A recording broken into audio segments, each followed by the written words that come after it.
Hello Neha, कहाँ बाड़ू?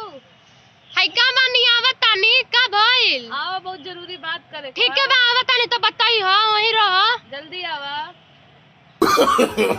नो नो का कहत रहलू ऐसे की बोला? बोला रानी कि आज शाम की खाली बाड़ू। का होई? हमके तो कुछ बताए को पहले तू चुप रह हम बोलो। पहले हम बोलो। तो ठीक बा बोला। शाम की खाली बाड़ू। हां बतावा का भइल माई के मना ले बोला।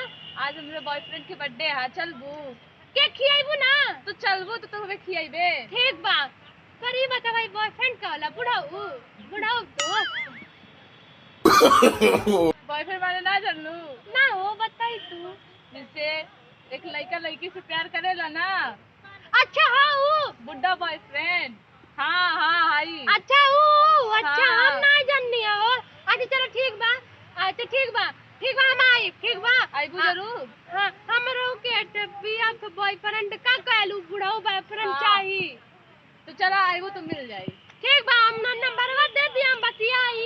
अरे पहले आइबू तब तो नंबरवा दे हम। अच्छा ठीक बा। अच्छा होई ना? हाँ मस्त। स्मार्ट हम से स्मार्ट नहीं हमसे स्मार्ट नहीं। ठीक बा ठीक बा। और बतावा तुम्हारे घर में सब क्यों ठीक ठाक बा ना? हाँ ठीक बाड़ी। और माई तुअर का करतिया हो हमार माई तो नहीं हरामी बहुत ज्यादा हमार माई हरामी है। यहिया न जा हुआ न जा ई न करा अरे ऊ न करा। तो हमरो हाल बा।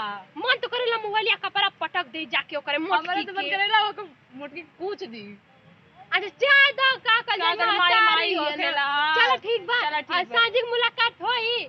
अच्छा ई बतावा तोहर बॉयफ्रेंडवा कैसन लगेला हो? एकदम स्मार्ट। त तनी हमहू के मिलवाइबू ना ओकरा से? बहुत ज्यादा स्मार्ट लगेला। पक्का को पटाई हम कुछ ना बोलिए कहानी है ना। तोहर बॉयफ्रेंड अच्छा रहा तू अच्छा रहा ठीक बा। बहुत स्मार्ट वाले। ठीक बा हम जाता नहीं। चलो ठीक है शाम की मुलाकात होई। ठीक है बाय बाय। By by.